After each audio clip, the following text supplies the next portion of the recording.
Folsom Lake to Lake Tahoe, your backyard, where freedom grows. Oh, tall and strong as a cedar trees, it's liberty in EDC.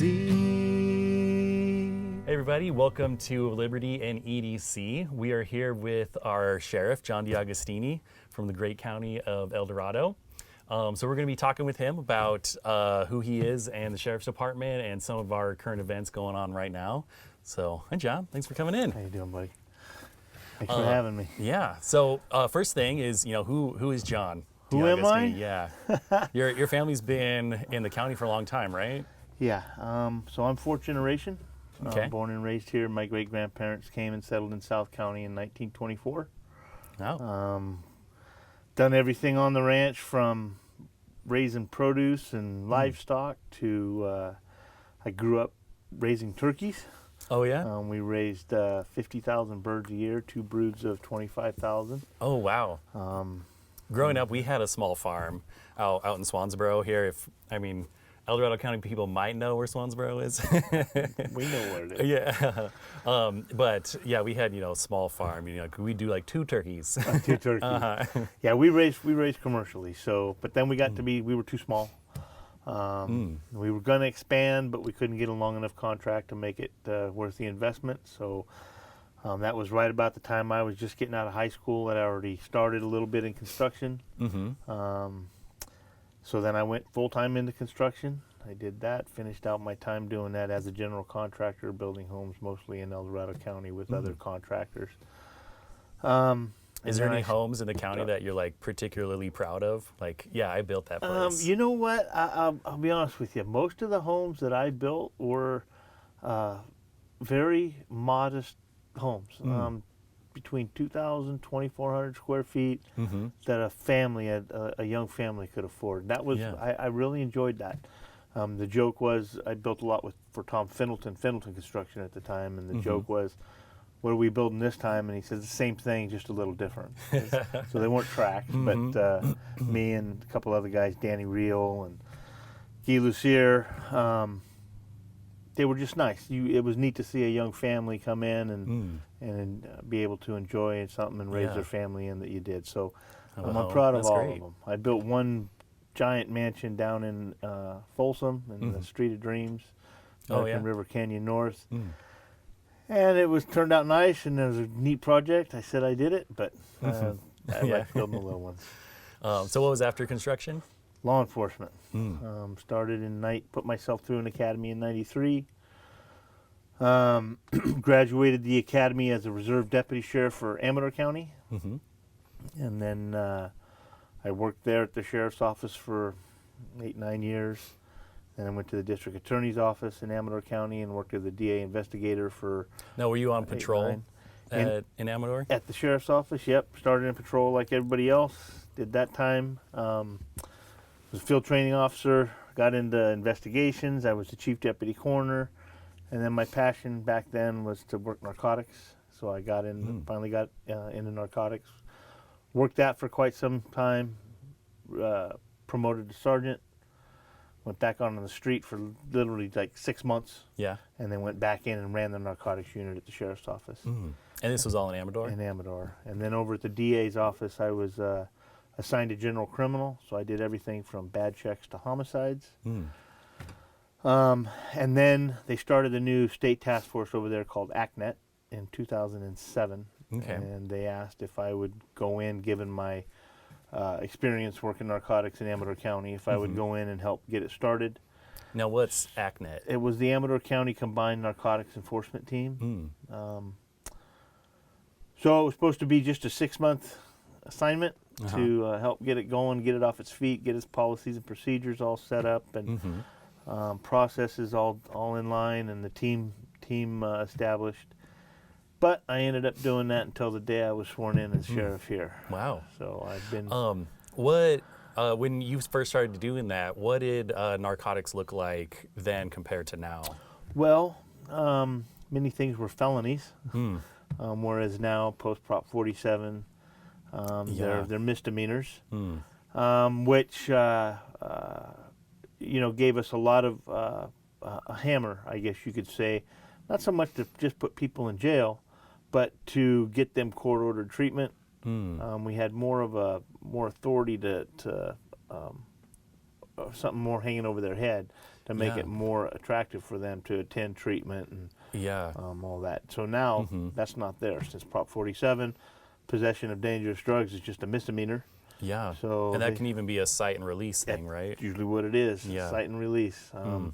And even if they do go in and they'll say, well, I'll do 30 days in jail standing on my head rather than have to go do 2 years of this program. Why would I want to do that?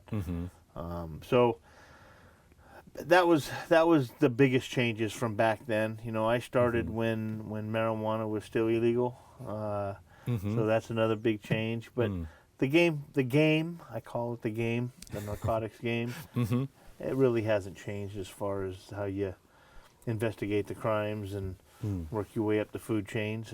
That part's never changed. Great. So how long have you been our sheriff for? So just over almost 9 years now. I was sworn in January 3rd of 2011. My first campaign I ran against started with 7 candidates, and then 6 into the primary, and then myself and an internal gentleman, he was a captain at the time, into the general, and I prevailed. And then the last 2 elections I've run unopposed, so that's been a blessing. I can still focus on the job and the direction we're going with the agency rather than having to take a break. And now, why do you think you've ran unopposed the past 2 years? Well, I like to think that we've done a heck of a good job and that there's been no issues. I built a really good team. I'm very, very proud of the agency right now. I brought in a new vision statement that drives everything we do, every decision we make. We got time for a vision statement? I can Sure, throw it out there. So the vision statement is a modern approach to traditional law enforcement values, total enforcement on crime and criminals, total care for victims, witnesses, in the community, and total professionalism through training and by example. Now, what does that mean? Well, so a modern approach to traditional law enforcement values, this business is changing at light speed. We've seen, especially in the last few years, the legislation that's coming through. That's always moving. Case laws changing every day, it seems like, and technology is just moving at a lightning speed. And we need to stay ahead of all that. We need to be a modern agency. Getting left behind is not good. What type of technology stuff have you seen that you had to update stuff into? So all of the way we keep our records, the way that we deal with our personnel issues, the way that we deal with crime using updated proactive policing type databases. Instead of just being in an area all the time waiting for the call for service, now we look for hot spots and predictive policing on where to go and get ahead of crime. It's just always moving. How have you seen those affect, I guess, your efficiency or productivity as an office? Yeah, so it's a real soft number to put on it, because how do you prove that you're preventing a crime, right? Right. It's kind of tough to do. But I like to think with the amount of calls for service since I've been sheriff, over the last 9 years, the increase, or maybe I should say the small increase that we have seen, not a huge increase, and the kind of static number of crimes that we're seeing on our crime reporting, I think if we weren't doing what we were doing, it would be much higher than it is. So I like to think that we're doing a pretty good job in those areas. Yeah, I think I'd agree with that. Yeah. So that's the modern approach. The traditional values part of it, that benevolent heart to serve, being connected with our community, getting deputies out of the cars, meeting the community when their calls aren't stacked or they're not down on paper, just doing everything the way that we would expect to be treated in any situation. That's important. That's the traditional values. Yeah, and I was going to say, I think that's something that's really important to see the officers out there interacting with the public when you're not getting in trouble by them. Absolutely. And so, you have that relationship where it's like, oh, they're just not here when, I'm getting in trouble or, something's bad's happened. Absolutely. And building those relationships and that communication and cooperation is huge. I mean, that's what we're supposed to be doing. The total enforcement on crime and criminals, that's pretty self-explanatory. Step over the line in El Dorado County, we're going to hold you accountable. Yeah.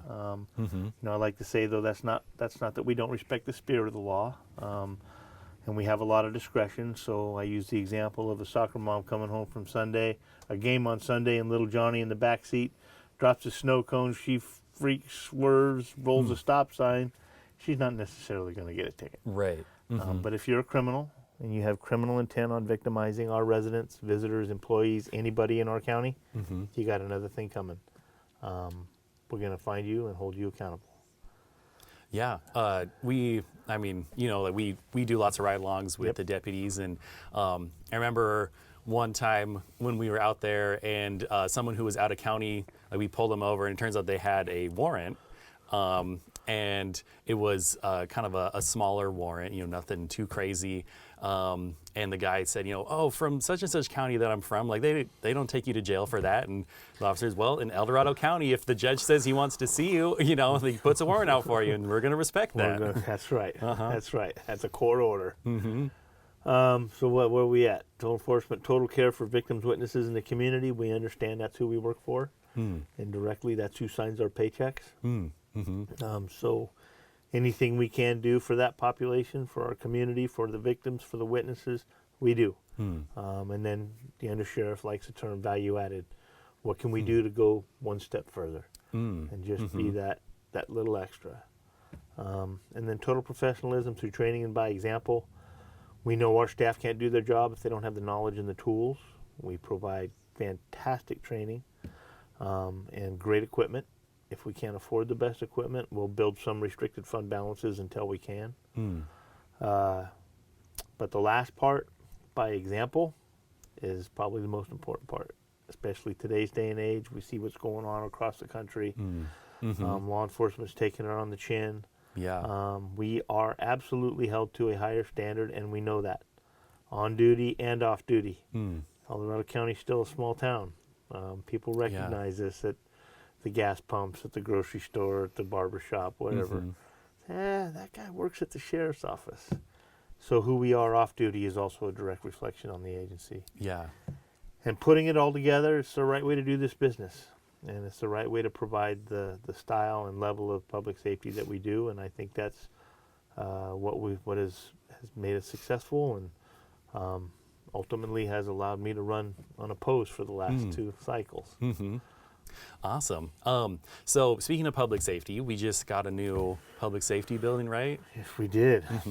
You want to tell us a little bit about that, some of the advantages that come with it? It's already just the efficiencies that we're seeing. So we were spread out all over the place. We had 9 different locations on the West Slope. The main office was at 300 Fair Lane.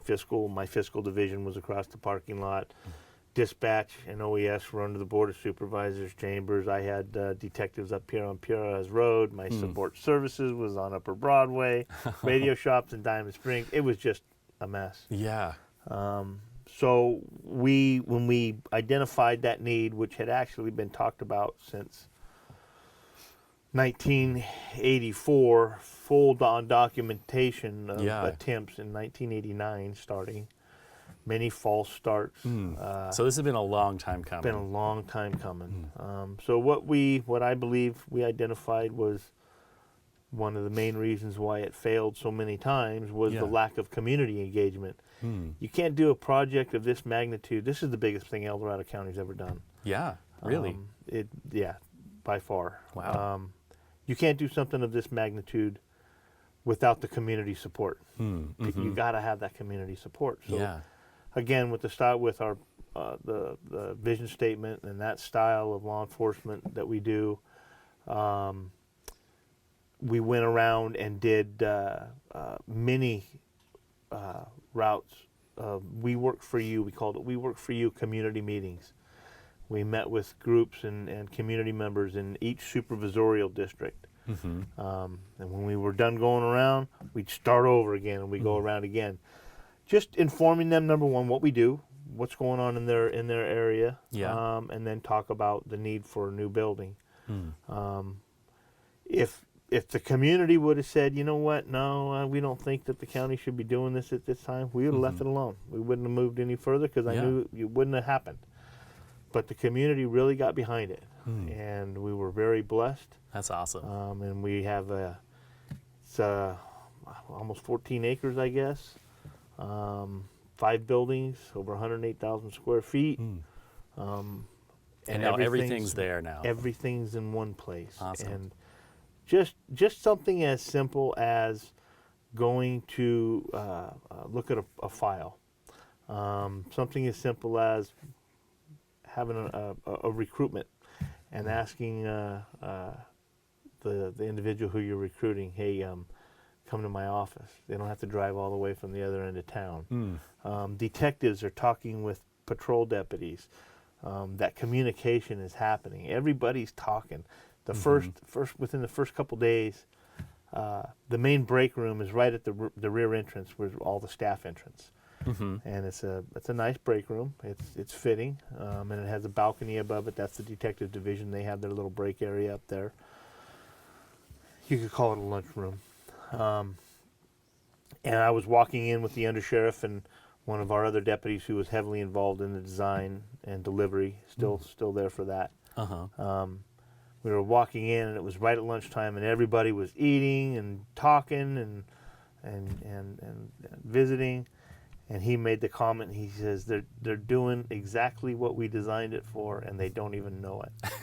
So it's state of the art, 21st century. We have room to grow. If we've done this right, and I believe we have, I like to say the next administration or the next sheriff that even has to think about this isn't born yet. And so far, we have the main building done and moved into. Matter of fact, today, it's October 16th. Dispatch and OES were the last divisions to move in. They're in today. Property and evidence is filled. And then the last 3 buildings, the special ops building, which has its radio, off-highway vehicles, and boating training, the range, and then an indoor range, and then the morgue. Special ops in the morgue will be coming online the 25th of this month, and the range will be coming online the 13th of November. And the entire project is ahead of schedule and under budget. Wow. When does that happen? And a government project, right? Yeah. That doesn't happen. Very proud of that. I promised. I made a promise going around that this had to do that. We had to be on time and under budget. Anything less was unacceptable, and we're there. That's awesome. And it just shows good stewardship. We're trusted with, or you guys are trusted with the community's money, and they're expecting you to do a good job. Absolutely. Like I That's said, great. It's the biggest project El Dorado County's ever done. Total project cost about $67 million. About some 18 million of that was money that the county has their own money, general fund money spent as we went along. But the bulk of it, 48,970,000, is through a USDA rural development loan, a 40-year loan at 2 3/8%. Which is, if the folks in the county that are in charge of investing their investment portfolio, then that money should be free if they do their job right. Yeah. Yeah, I mean, average return is like 8% for most stuff, so hopefully. We hope they're doing their job. Yeah. So Awesome. we're very, very proud of it. Just ecstatic. I'm always, I got a full-time grin on the whole time I'm there. Awesome. That's great. So switch gears a little bit. So the role of sheriff, that office position, what does the sheriff do? Want to know what the sheriff does? You want to know what I do? Both. Okay. So the sheriff is a constitutionally elected officer. We are independent from the rest of the government, local government, and that's important, right? That's important because I answer directly to the people. I don't answer to the board of supervisors or the CAO. A police chief in a city has a very defined boundary. We do too, but they answer to the city manager and the city council. I answer to the people. Yeah.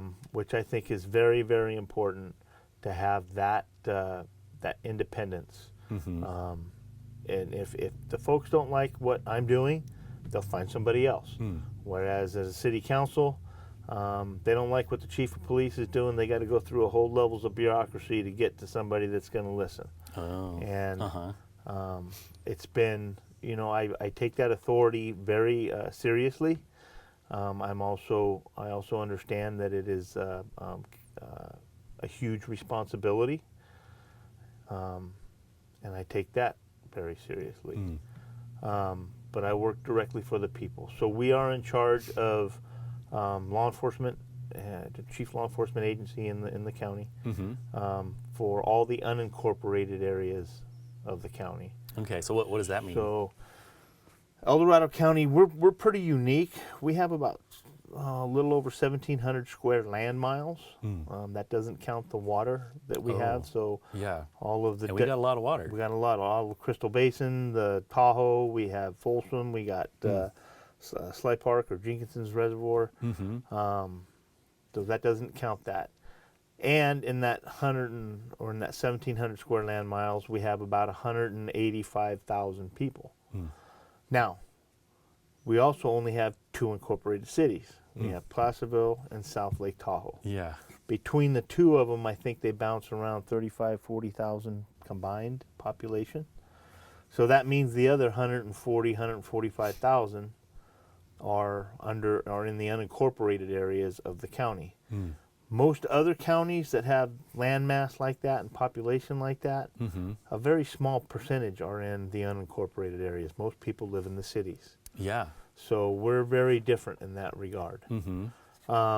Constitutionally, there's really only a few mandated services that I have to provide legally. Yeah, what are those?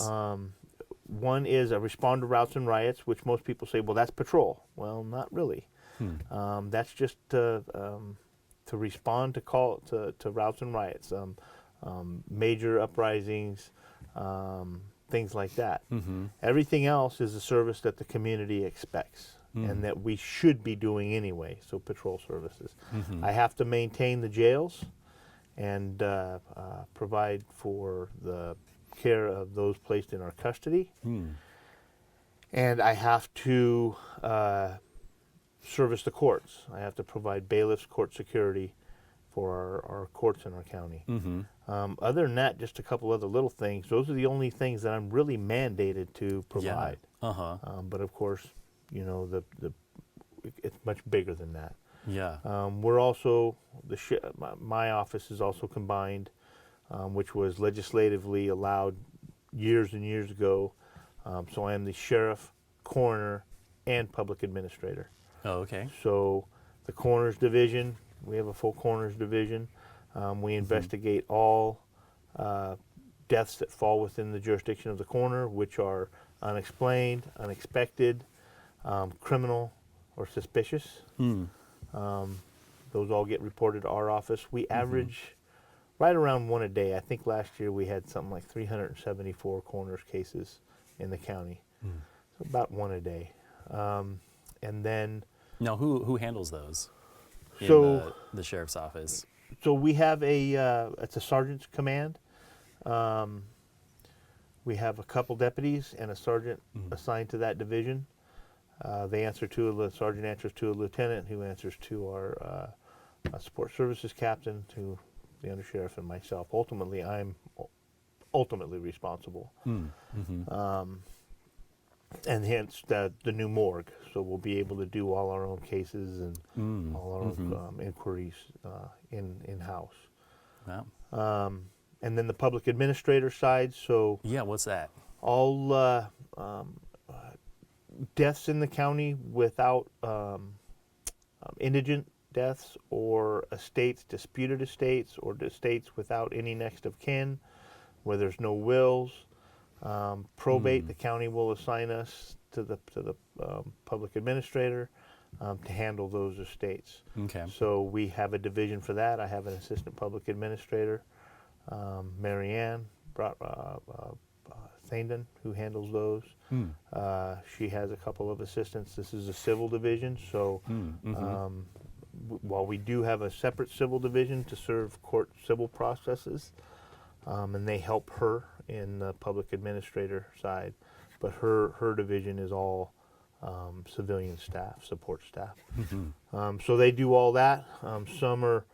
Most are pretty smooth, are uncomplicated, but many are very, very complicated estates. We have to account for every penny. Some are wealthy folks, that die without a will, or maybe they have a will and it's contested. And the courts assign it to us. So we deal with a lot of property issues. They deal with. We deal with I didn't know you guys did all that too. Real estate, all of that. Man. So many hats that we wear. Yeah. We have. I encourage folks to go online, and you can too. Look at our annual report, and we try to get as many of our divisions in there and statistics, and every year we put one out. It's got a lot of good information. Yeah, where can they find that online? Come to our website, www.edso.org, and I believe there's a link for press. There's a link. No, there's just a link down at the bottom for annual report, I believe. Okay. Right at the bottom of the page. Great. And you can click on that and go right there. And I would be remiss if, and I say we have a lot of great staff. We're right around 390 FTEs, full-time employees for the entire sheriff's office. That includes our jails, patrol, our support staff, everybody. But I would be remiss if I also didn't mention our volunteers. We have a fantastic and very, very benevolent and supportive group of volunteers. We have our sheriff's team of active retirees. That's where I just came from today, their annual awards luncheon. We have our search and rescue. A very robust search and rescue program in El Dorado County.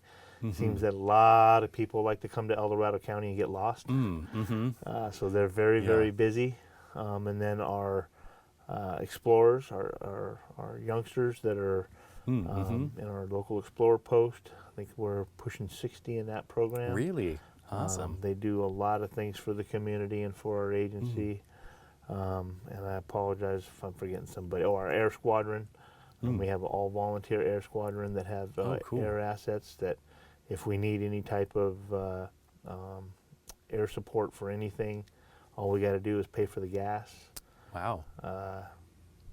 But just a lot of good people. Yeah. It sounds like we got a really big We're blessed. community coming together. Yeah, we're blessed. We're That's a good way to put Very it. blessed. My name is Jeff Gutierrez, one of the owners of True Value Hardware on Missouri Flat Road. My parents are the original owners and bought the store 36 years ago. I grew up in the business and had my first day at 12 years old. The first customer I went up and asked for help, he said, "Yeah, go get someone older." I still get that response today, but now it's a compliment. Steel and John Deere are rated the best in their respective industries. And here at True Value, we have the benefit of carrying and being the local dealers for both of those products. I've always looked at being a salesman as you got to love what you sell. If you love what you sell, it's not gonna feel like it's a job. You're just getting the right equipment for the customer. The great thing about our store is you can do everything through the store here. We have a repair shop, we have rentals. If you don't know how to use it, we go over everything when you rent the product. I myself am a new homeowner, so I am getting an idea of everything that I need for home renovations. Everybody's got a different job, and we want to be a part of that job and help them through that job. It's very important for us to have a happy staff. Our staff is an extension of us. We support a lot of families through this business, and that's what I love. I love it when a customer comes in and says, "Hey Jeff, I need this," or "Hey Brian, I need this." It kind of warms my heart to know that our store has such a footprint in the community. We try to support our community in many different ways, and one of those ways is through donations. We definitely help out all of the local schools. We support Relay for Life, local youth sports, Eagle Scouts, Toys for Tots, many different organizations. It's important for us to be a part of the community and to really make an impact in people's lives.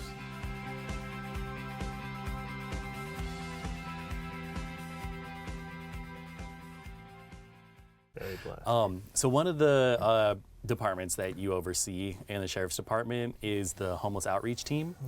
So they just received an award recently, right? They did. It was by the California State Association of Counties, or CSAC, as an Innovative Program of the Year. So two and a half years ago, this is literally how HOT came to existence. Our agency, we were getting just bombarded with phone calls and calls for service regarding homeless. There were a lot of fires in our community that were caused by homeless camps. Yeah. At that time. Yeah, and fires are not good in El Dorado Fires County. are not good in El Dorado County.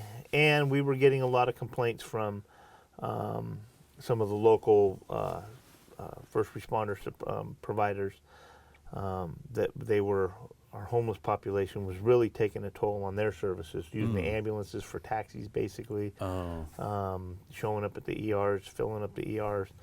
So the undersheriff and I were having a conversation one morning, like we do every morning, talking about a bunch of phone calls and calls for service we got regarding homeless. What were we going to do about it? Basically commiserating about, who else is doing this? Nobody else is doing a dang thing. So we both had to go to different meetings. He walked out into the hallway and ran into a lieutenant, now Captain Ed Falkenstein. Okay. Being a good lieutenant. Good morning, Undersheriff. Is there anything I can do for you? And the Undersheriff just rhetorically said, yeah, fix the homeless problem, and walked away. And by God, they took it serious. They came up with a plan. We sent them to cities and jurisdictions all over the West Slope, even Canada. They looked at programs that worked, programs that didn't work, looked up all the current laws, and they came up with a plan. And do you happen to know offhand, some of those places that they went to that were like, oh, they're doing a really good job here? So they visited many places that were doing a really good job. Offhand, I can't remember. I know one of them was in Santa Rosa. I believe was Santa Rosa. I believe one was San Diego. A couple other jurisdictions down south. But it wasn't so much even what jurisdictions were doing a really good job. It was more which jurisdictions that have every homeless population is different.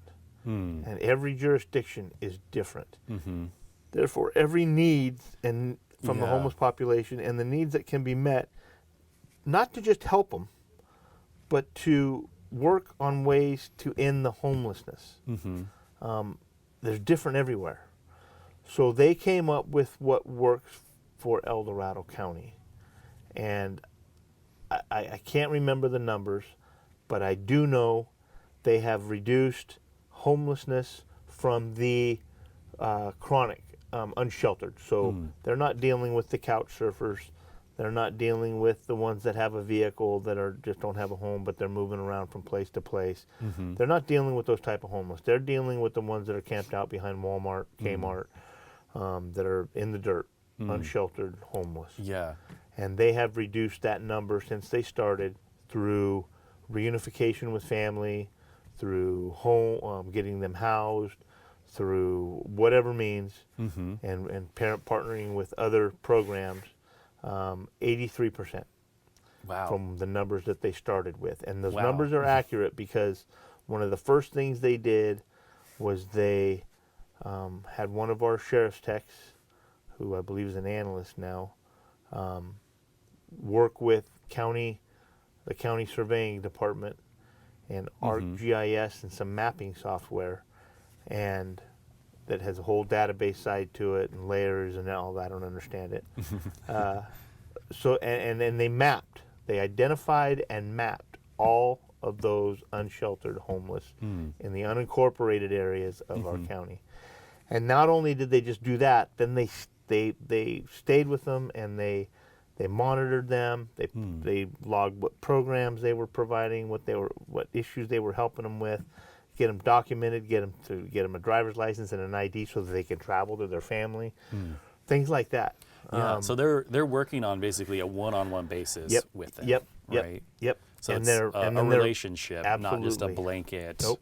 and they're even tracking them after it to see where they go, and to the extent that they can, way after that. Are they ending up back in homelessness somewhere else, back here? Or are they successful? Or they get a job? They're working. They're done. So 83% they reduced that. That's awesome. That follow up. A couple weeks ago, I actually was at the new public safety building, and actually ran into somebody who was just picking up their property from there, who was a homeless guy.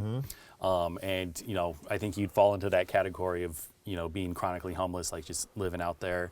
And he told me where I asked him, like, what do you see the major problems? And first thing he said that I thought was interesting was the number one thing we face is just shame, and being out here and not being able to provide, and so that was one thing. And I think what's interesting too is that you guys are making that personal with them, and giving them those opportunities to where they can, help themselves out. Absolutely. It's not just a handout, because I don't think that fixes that shame problem. Nope. And the other thing he said was follow up. Like you go to a lot of these programs and they help you out here, but there's nobody who stays with you through it. Right, exactly. And that's where I think our HOT team, our homeless outreach team, has been extremely successful. They also partnered up with a lot of other nonprofits and providers in the area, Marshall Hospital, Continuum of Care programs, the Upper Room, a whole bunch of other groups. Yeah. And because it's so hard to get the homeless to programming and to services, what they did was they came up with, through some local donations and contributors, they built the HOT trailer. So it has power in it. They can do screenings in there. They can have screenings for mental health treatment and medical issues. They get with Marshall sends folks out so they can do minor medical stuff there. They had another trailer with washer and dryers that somebody brought one day, and they were able to do laundry. They brought the vet out to deal with some of their pets and those issues. Yeah. But it keeps that contact going, and more importantly, that accountability to keep them moving in the right direction to get out of homelessness, which goes to a whole nother issue, and I think we're going to talk about it today, but this whole movement of homeless shelters. Yeah. So El Dorado County is currently working on a big, massive plan for how do we help our homeless population. Yeah, the counties and the board of supervisors is listening and reaching out, and there's going to be some hearings coming up on a strategic plan to deal with the homeless in El Dorado County. And while they're absolutely right, something's got to be done. I want to make sure that what I believe in talking with my guys, my HOT team, and the information that they're providing and what they're telling me is, and I absolutely agree with them on this. If the county just builds, there's a program out there called Housing First, I believe, or something like that. Yeah. And it's just basically building like an apartment complex or some tiny homes or something for the homeless. Yeah. Well, that doesn't work. If you just build someplace for them and there's no accountability, there's no programming, there's no codependency issues, there's no drug addiction issues, services, there's no this, there's no... those don't work. You end up with... Why do you say that? Because there's no accountability. Yeah. The homeless population, you have some very antisocial type folks, and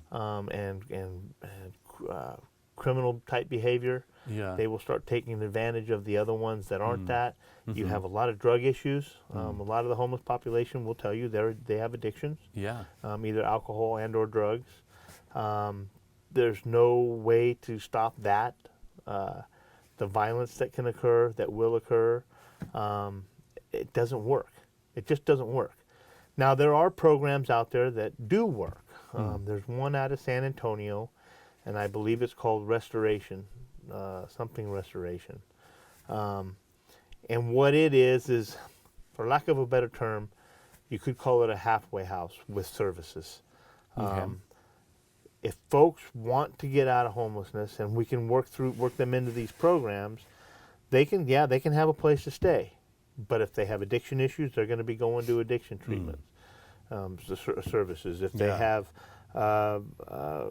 job training skills, interviewing skills, anger management issues, all those things will be there for that accountability side of it. Yeah. A lot of people say, well, how in the heck are you going to pay for that? Well, if they're going to already start talking about some way to pay for some type of housing, that's all it needs. All the programs already exist. Oh, okay. Through Health and Human Services, Continuum of Care, through HOT, through Marshall Hospital. Yeah, it's just a matter of making an epicenter for them. Absolutely. Oh. Absolutely. Yeah. So that will work because there's an accountability factor there. So I know that the Housing First, that's being pushed in a lot of California counties right now, right? Mm-hmm. And have some counties done that? Have we seen results from that?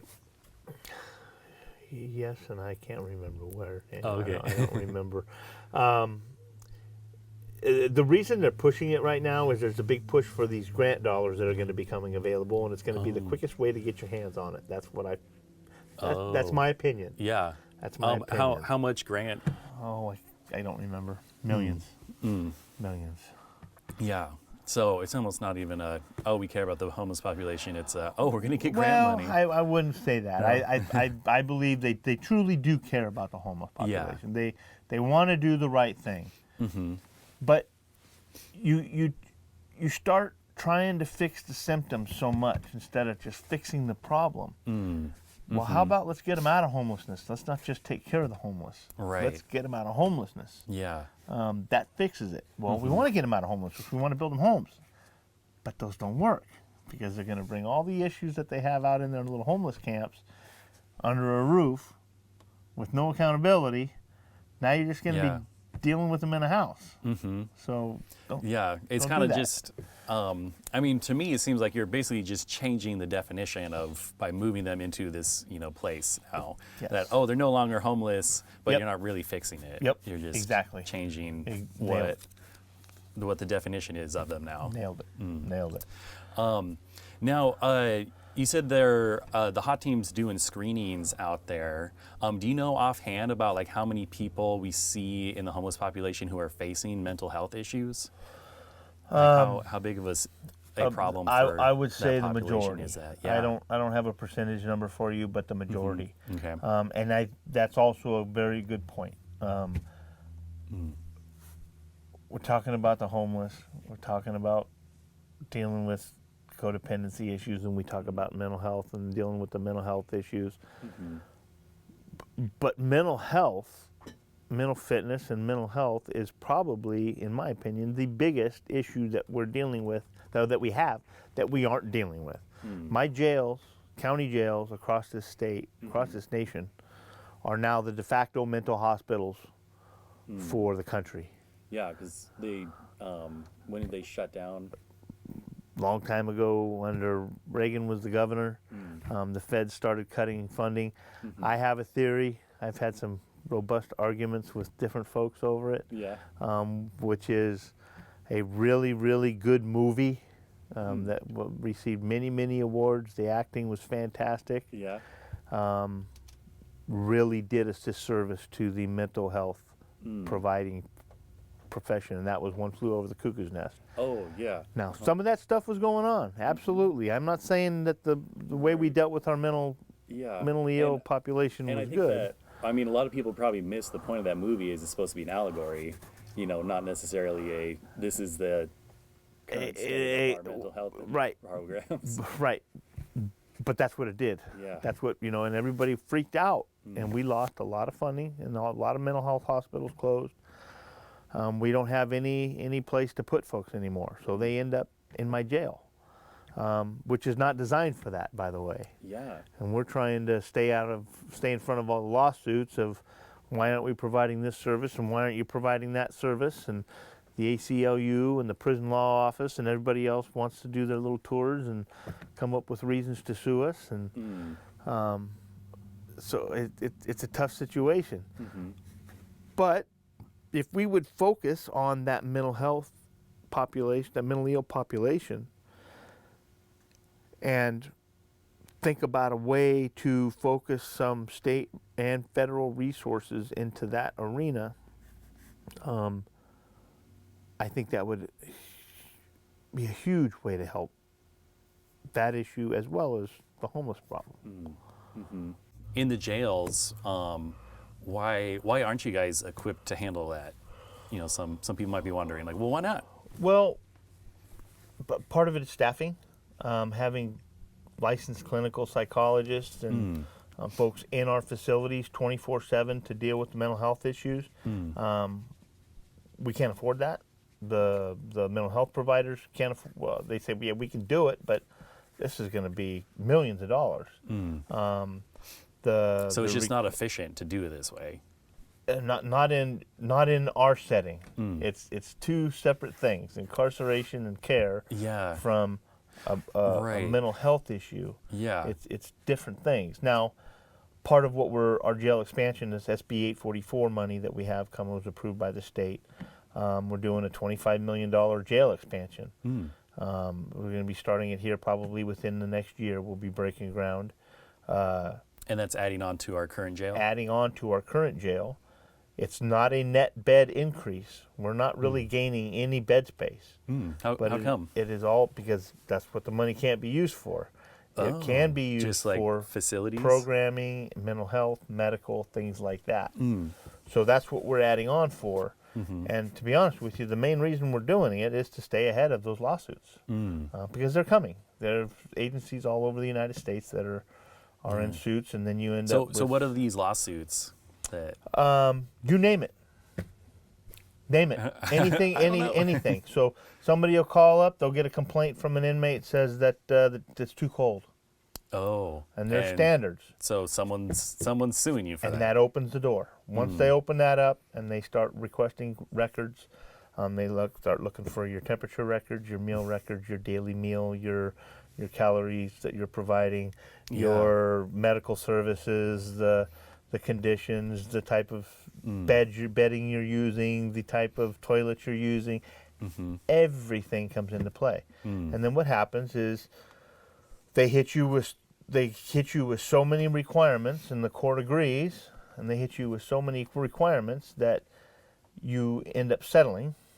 Counties end up settling, and then they end up under consent decrees.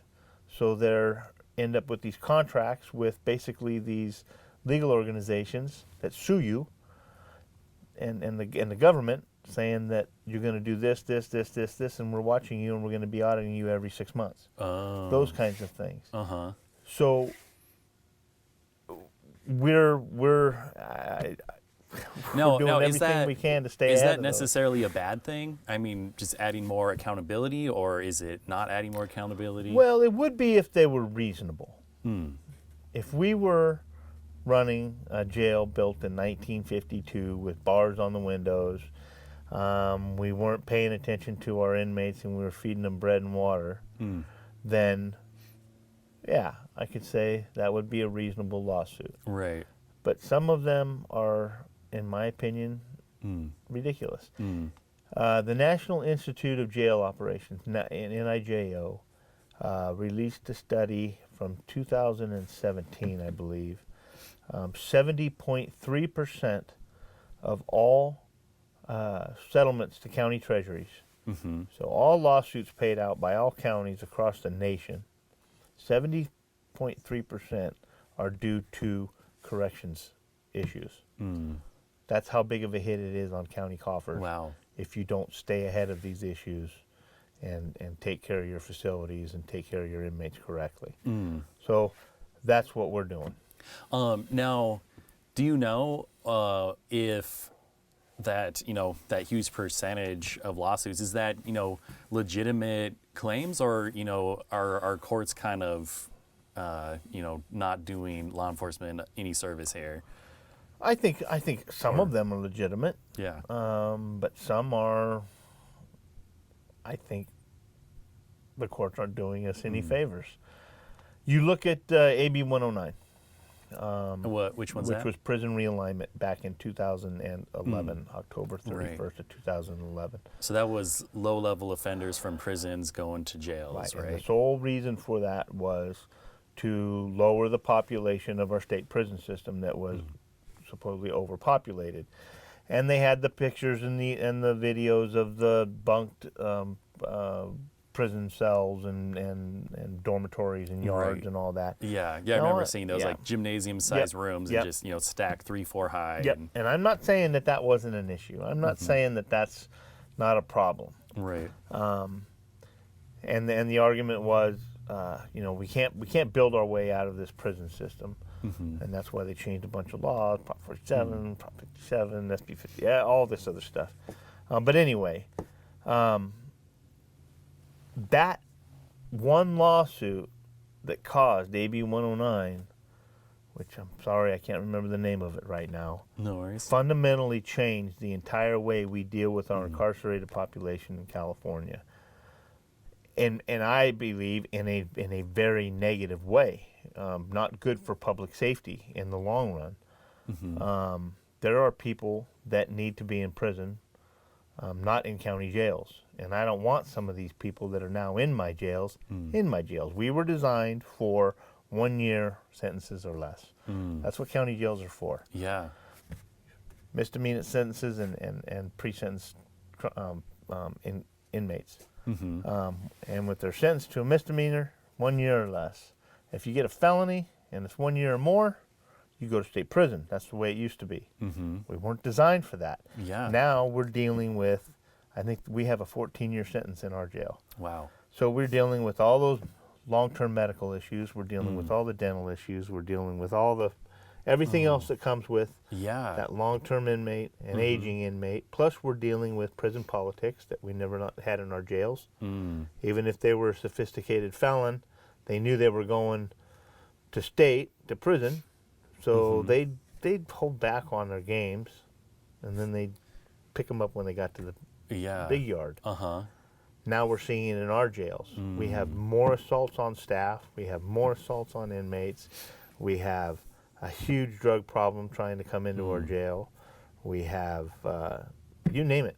Wow. We're So it's brought a whole. We're dealing with the whole issue can that of the worms. prisons used to deal with. Yep. All because of Eighth Amendment, supposed Eighth Amendment cruel and unusual. That was what the lawsuit was based on the overpopulation of the prison. Man.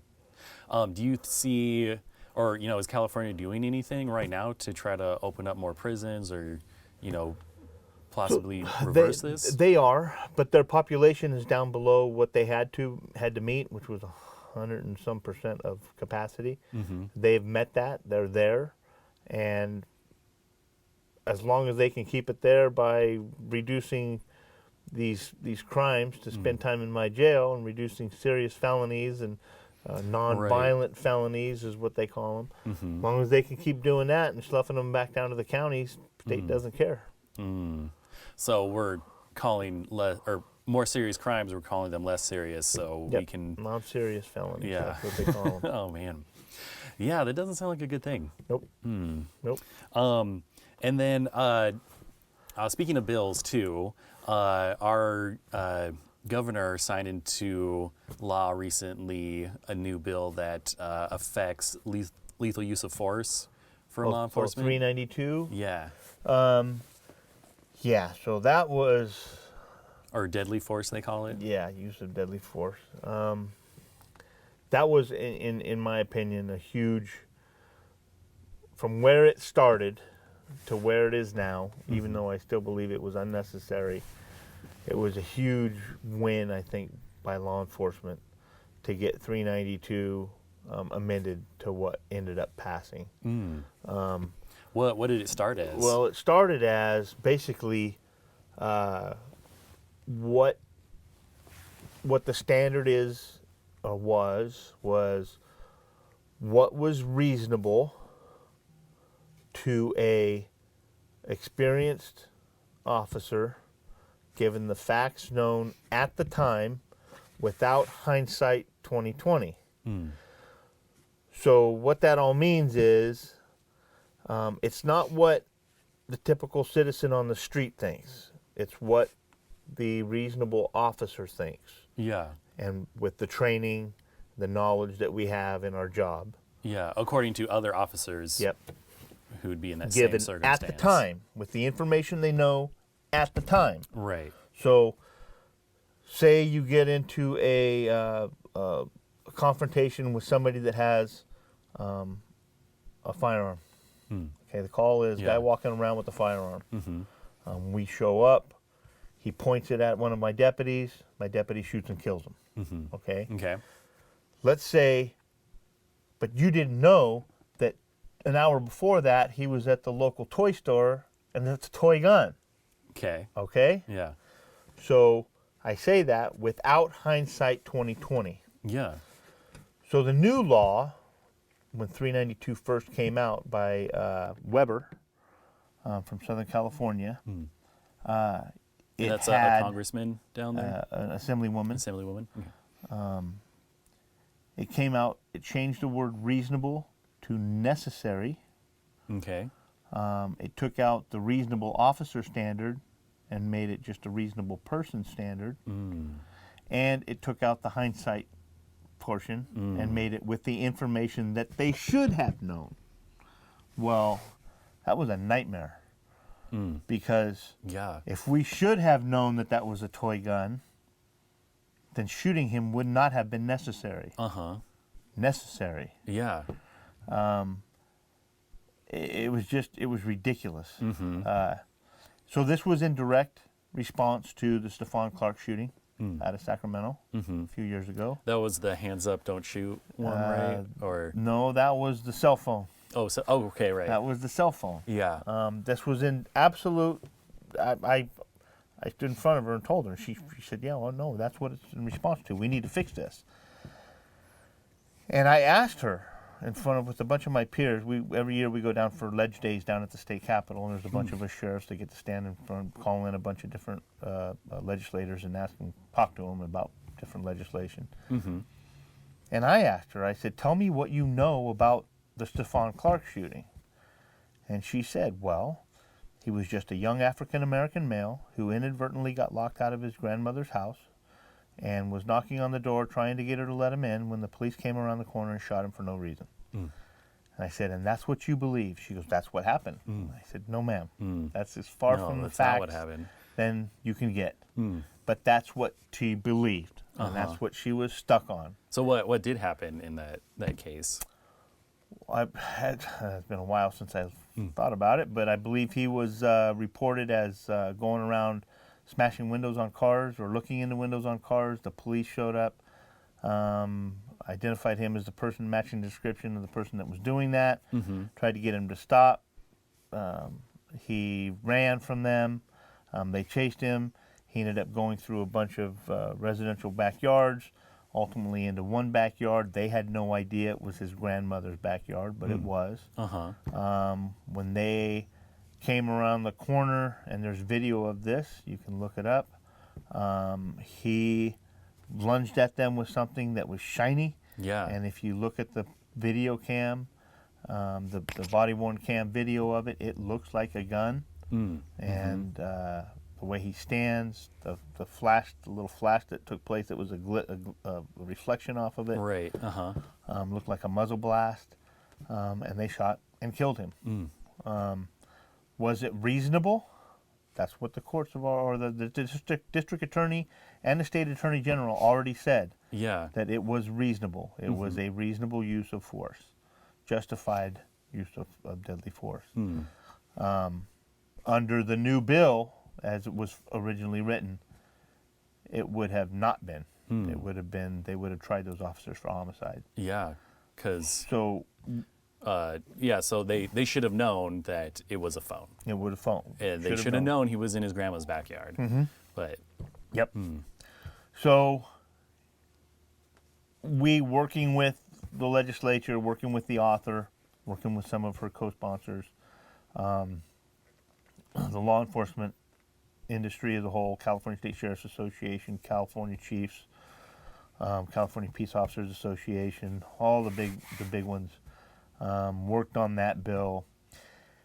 And while some of them say it's just watered down where it doesn't mean anything, it still does. It changes it somewhat, in that we have an elevated justification.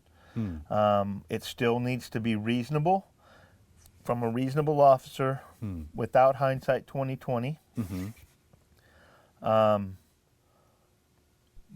But, and I don't have the law in front of me, but there's more ways to scrutinize it now. And we have to have more training. We have to provide ongoing training. California Peace Officers and Standards, CalPost, Standards and Training has to come up with a plan, and will by January 1st, to revamp their training for use of force to include new necessity type of do everything we can to not use deadly force before we use deadly force. So it's going to raise some questions. Did we exhaust everything? Did they have to chase him into that backyard? Yeah. Those kinds of things. Those will be issues that will be raised with this new law that will end itself up in the Court of Appeals. And we'll end up with some case law behind all of it somewhere, somehow. But that's the new world we're going to start living in January 1. Of 2020? Yep, of 2020. Okay. Yep, Wow. this business is always moving. Like I Yeah. said, it's always moving. I was just talking to we have another bill that passed 1421 last year, wherein we have to, upon request, provide all peace officer records on peace officers who have been have sustained findings of sexual abuse or sexual assault, dishonesty, and all uses of force with great bodily injury. We have to now provide all those. So that's what we've been having some issues. We've been dealing with that, trying to get our staff on board, and time-wise, it's a huge staffing issue. Imagine going through all those kind of files, doing the required redaction on those types of things. Because you can't just release the whole thing. It's a huge gob of work. Oh, wow. So right off the bat, Now, we got hit with 4. Is there any funding? No, it's an unfunded mandate. Oh, man. So I was talking, I mentioned how this business is moving so fast. I was talking with a chief in Chicago, a county in Chicago. He's not a chief of police. He's actually what we would equate to an undersheriff. I was talking to him on the phone yesterday, and I was telling him about 392 and about 1421, this new PRA law.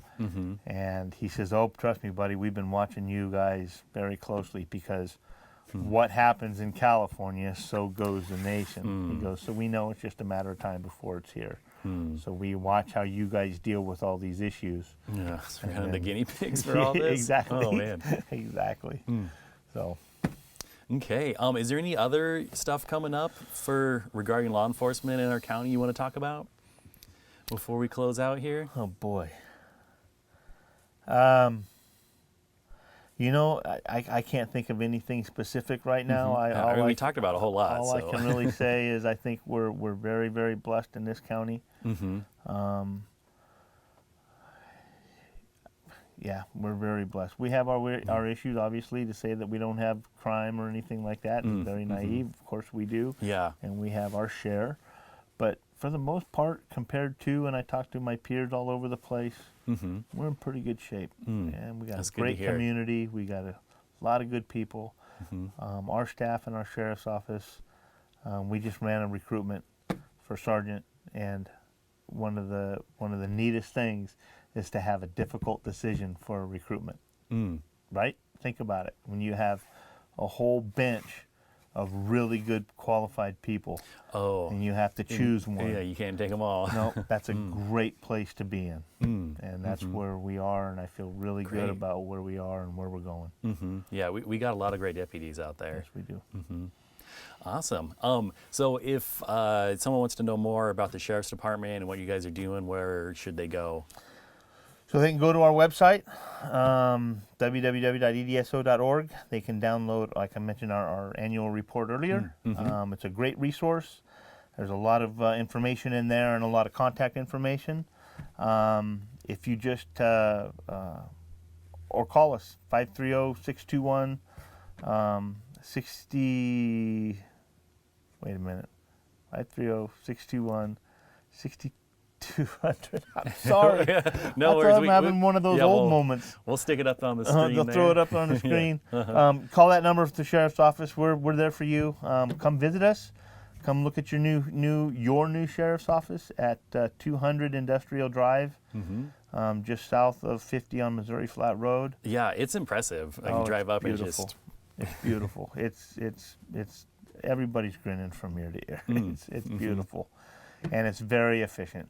And that's what we're looking. Hope we know that those efficiencies will be able to allow us to provide an even better service to the community. Great. Awesome. Thanks for coming in, John. Thank you very much. And this was Liberty and EDC here with John DiAgostini, our sheriff here in El Dorado County. You can watch us on Comcast Channel 7 in El Dorado County. We're also on Foothill 7, or we're on youtube.com/Foothill7TV. And we'll see you guys next time.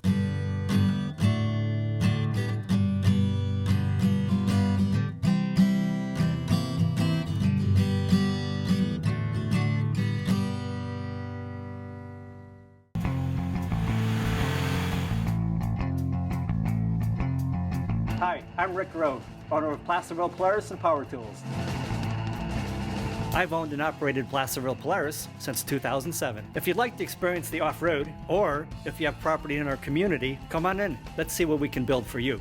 We are your one-stop shop for off-road fun. We do it all, from building your dream toy to decking out your razor. We are complete with a full shop, and we proudly service all our products, including our power tools. We carry only the best top quality brands, and we have everything you need for taking care of your property and maintaining your 100-foot defensible fire space. Building off-road vehicles is a passion of mine that I take very seriously. I like to be personally involved in building your dream toy from start to finish. Here at Placerville Polaris, we do a lot of testing for the manufacturers to ensure you get the proper accessories to fit your specific needs. One of my favorite parts is test driving to maximize satisfaction and quality. Come on in, let's see what we can build for you.